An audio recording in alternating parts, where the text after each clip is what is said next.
Tujuan kita kumpul di sini tidak lain hanyalah untuk mencari daripada ridhonya Allah, untuk memperbaiki daripada amal kita. Yang pertama, yang kedua adalah untuk menambah ilmu. Karena apa? Khairat dunya wal akhirati ma'al ilmi. Jadi kebaikan dunia dan akhirat itu beserta ilmu. Jadi kalau tidak ada ilmu, orang itu dalam keadaan gelap. Kan al-ilmu nuran. Jadi ilmu itu adalah cahaya. Jadi kalau tidak berilmu, seorang itu akan dalam keadaan gelap.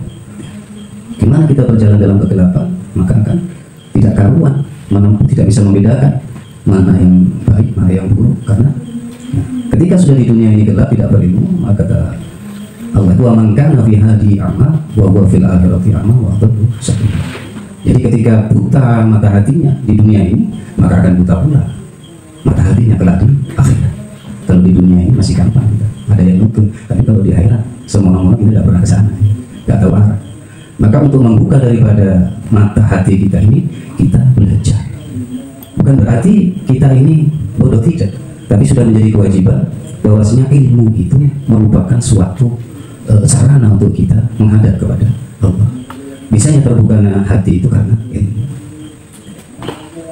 Baik, di sini saya akan menyampaikan tentang fadilah daripada istighfar, di mana tujuan kita ini untuk kepada Allah ini tidak lepas daripada amal.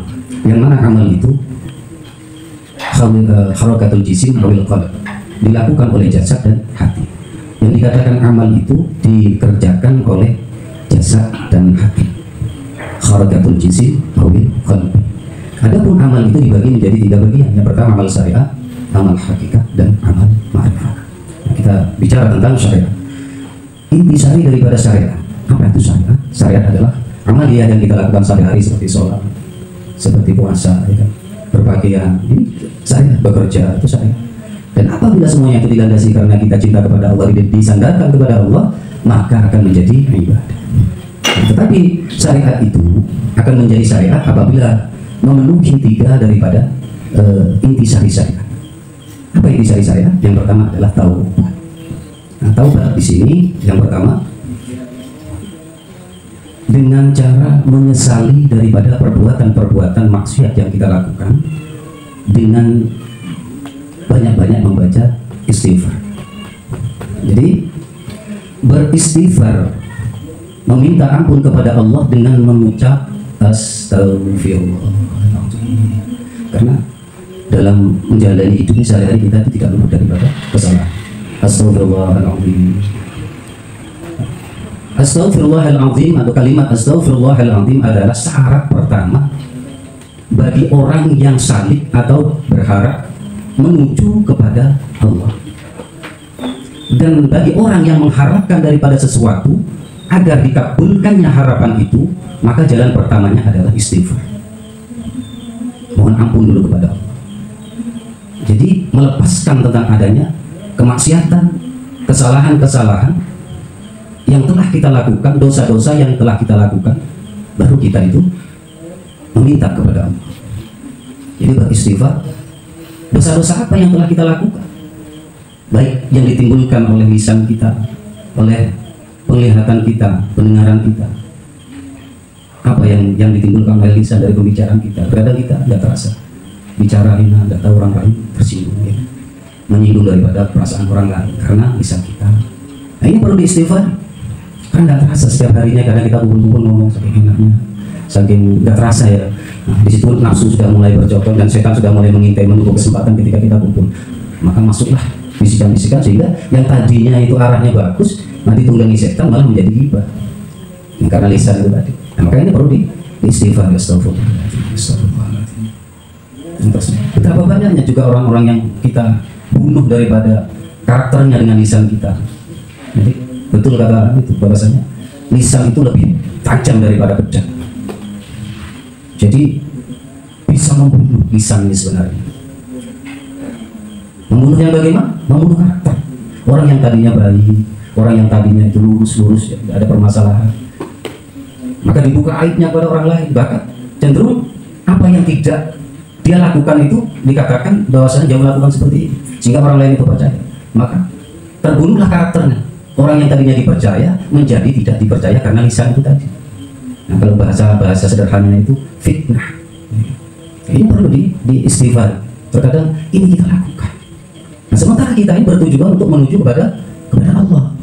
Jadi mustahil kita mau menuju kepada Allah tanpa melepaskan daripada kemaksiatan, tanpa melepaskan daripada dosa-dosa yang ditimbulkan oleh penglihatan kita, lisan kita, pendengaran kita. Kita tidak ikut bicara, tapi kita dengarkan kadang-kadang, nyaut, mengiyakan kadang-kadang gitu. Ini bukan maksud saya untuk menyinggung siapapun, tidak. Ini realita dalam kehidupan yang kita alami, terkadang seperti itu, kita temukan seperti itu. Kita berusaha untuk menghindar, tapi kadang-kadang ketemu gitu. Nah, pandai-pandailah untuk kita mengambil sikap tatkala dihadapkan dengan keadaan yang semacam itu. Maka ini perlu kita beristighfar. Nah, dalam keadaan dosa-dosa yang kita lakukan, lalu kita berhajat kepada Allah, maka disinilah tertundanya daripada hajat kita, karena banyaknya kita telah melakukan dosa itu tadi. Nah, sehingga sampai diampuni segala dosa-dosa kita. Nah, dan kesadaran kita yang telah menyadari daripada keliruannya dan kesalahannya, lalu berhenti, dalam istilah ini dikatakan taubat. Jadi taubat itu berhenti daripada perbuatan maksiat karena Allah. Jadi bertobat itu artinya kembali, faghfiru ilallah, kembali kepada Allah. Nah, sesuai dengan firman Allah Subhanahu wa ta'ala, ya ayyuhalladzina amanu tubu ilallahi taubatan nasuha.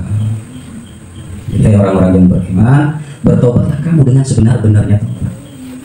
Jadi bertobat kepada Allah, berhenti dari perkara yang jelek, kembali kepada perkara yang baik. Jadi pindah haluan dari perkara yang maksiat kembali kepada perkara yang taat. Jadi berhenti karena Allah, bukan berhenti karena penyakit. Contohnya begini, ada seorang pemabuk, ya kan? Lalu kena penyakit, misalnya jantungnya kena penyakit, lalu dia berhenti tidak minum. Nah, itu bukan taubat namanya, itu berhenti karena penyakit, bukan karena Allah.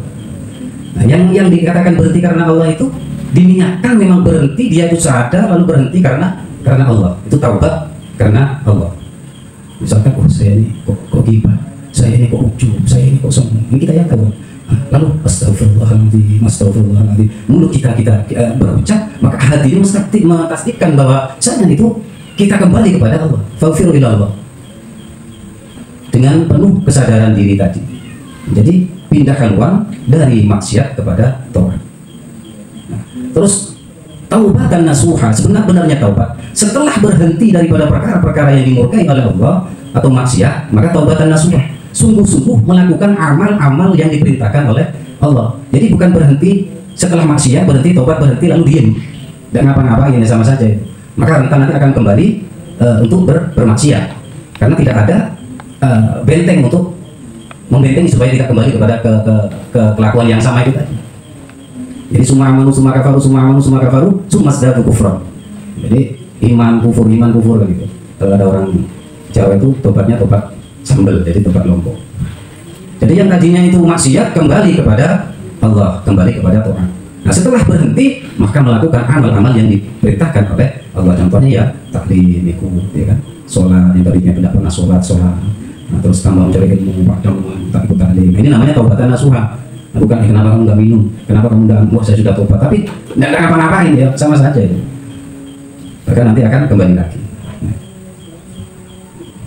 Jadi bertaubatlah kamu kepada Allah, taubat sebenarnya taubat.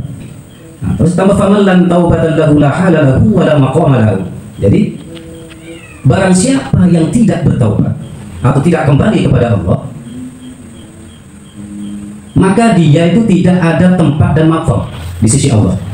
Ya jelas, barang siapa tidak bertobat hingga akhir hayatnya, maka tidak akan mendapatkan tempat dan maqam, tidak akan mendapatkan kedudukan, apalagi tidak akan mendapatkan tempat, apalagi kedudukan di sisi Allah, apabila tidak bertobat dari kesalahan-kesalahan yang dilakukan. Seperti orang yang tidak punya sebidang tanah dan tidak punya kediaman atau tempat tinggal. Jadi orang yang tidak bertobat itu seperti orang yang tidak punya sebidang tanah. Kok seperti itu? Nah, makanya orang yang bertobat ini pada dasarnya sudah diibaratkan mempunyai sarana untuk bercocok tanam itu tadi. Kenapa? Ad-dunya majra'atul akhir. Nah, setelah bertobat, maka karena Allah itu tadi berarti sudah mempersiapkan lahan. Terus setelah ada lahan itu bertobat karena Allah, maka kita bermuamalah atau beramal sesuai dengan perintah Allah. Maka dikatakan bahwa itu bertanam. Apa yang telah kita miliki lahan itu tadi kita tanami dan berbuah. dan buah itu pada akhirnya kita juga yang akan menikmatinya. Hilang-hilangan dan tidak punya kediaman baginya. Atau batu raju'u minal awhami fil madmumah ilal awsafil mahmudah. Taubat artinya itu berpindah haluan dari yang tercela dan hina kepada yang terpuji di sisi Allah Subhanahu wa ta'ala. Jadi berpindah haluan, sadar ya Allah itulah.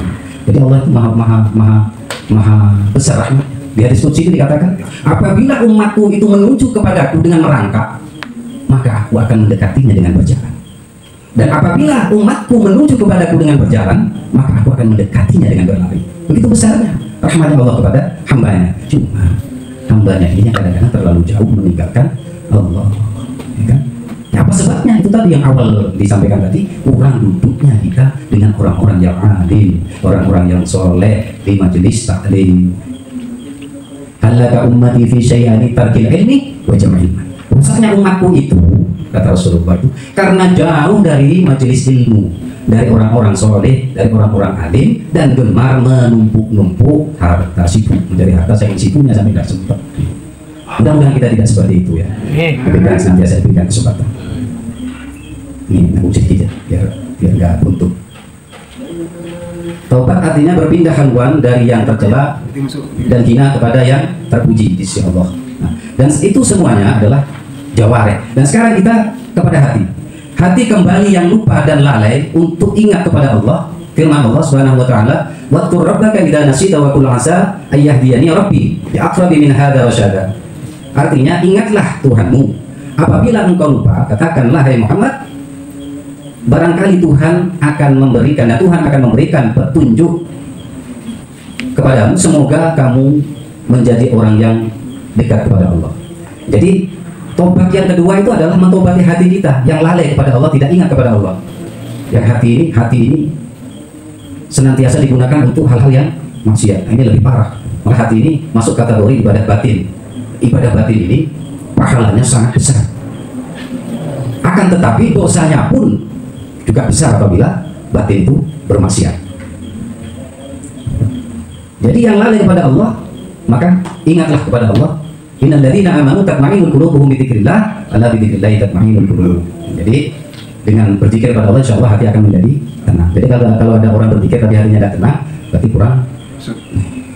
Sudah, mudah-mudahan kita semua diberkati oleh Allah Subhanahu wa taala dan dijadikan orang-orang yang senantiasa istiqomah, dan mudah-mudahan kita ini majelis kita dijadikan majelis yang diridhoi oleh Allah dan senantiasa mendapatkan syafaat dari Rasulullah sallallahu alaihi wasallam. Wassalamualaikum warahmatullahi wabarakatuh.